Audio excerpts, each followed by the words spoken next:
I am Kadhalan എന്ന ചിത്രത്തിൻ്റെ official OTT release അപ്ഡേഷനാണ് ഇന്നൊരു വീഡിയോ ഭാഗത്ത് ഉൾപ്പെടുത്തിയിരിക്കുന്നത്. വീഡിയോയിലേക്ക് മുൻപേ വീഡിയോ ലൈക്ക് ചെയ്യുക, ചാനൽ സബ്സ്ക്രൈബ് ചെയ്യുക. ജനുവരി മാസം ഇനി അങ്ങോട്ട് OTT റിലീസ് ചെയ്യുന്ന ധാരാളം ചിത്രങ്ങളുടെ വീഡിയോ നമ്മുടെ ചാനൽ ഭാഗം പരിശോധിച്ചാൽ നിങ്ങൾക്ക് കാണാൻ വേണ്ടി സാധിക്കുന്നതായിരിക്കും. നേരെ വീഡിയോയിലേക്ക് പോകാം.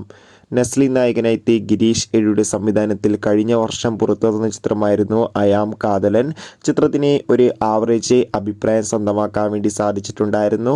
എന്നാലും എല്ലാ സിനിമാ പ്രേമികളും ഒരേപോലെ ഐ ആം കാതലൻ എന്ന ചിത്രത്തിൻ്റെ OTT റിലീസിനായി ഏറെ ആകാംക്ഷയോടെ കാത്തിരിക്കുകയായിരുന്നു. ഫൈനലി ചിത്രത്തിൻ്റെ OTT അവകാശങ്ങളൊക്കെ വിറ്റുപോയിരിക്കുകയാണ്. ഐ ആം കാതലൻ എന്ന ചിത്രത്തിൻ്റെ OTT അവകാശങ്ങളൊക്കെ ഇപ്പോൾ മനോരമ മാക്സ് എന്ന OTT പ്ലാറ്റ്ഫോം സ്വന്തമാക്കിയെന്ന് ഒഫീഷ്യലായി കൺഫേം ആക്കിയിട്ടുണ്ട്. ഫൈനലി ചിത്രം ഈ വരുന്ന ജനുവരി 17-ാം തീയതി OTT റിലീസ് ചെയ്യുമെന്നും കൺഫേം ആക്കിയിട്ടുണ്ട്. ചിത്രത്തിൻ്റെ OTT റിലീസിനായി നമുക്ക്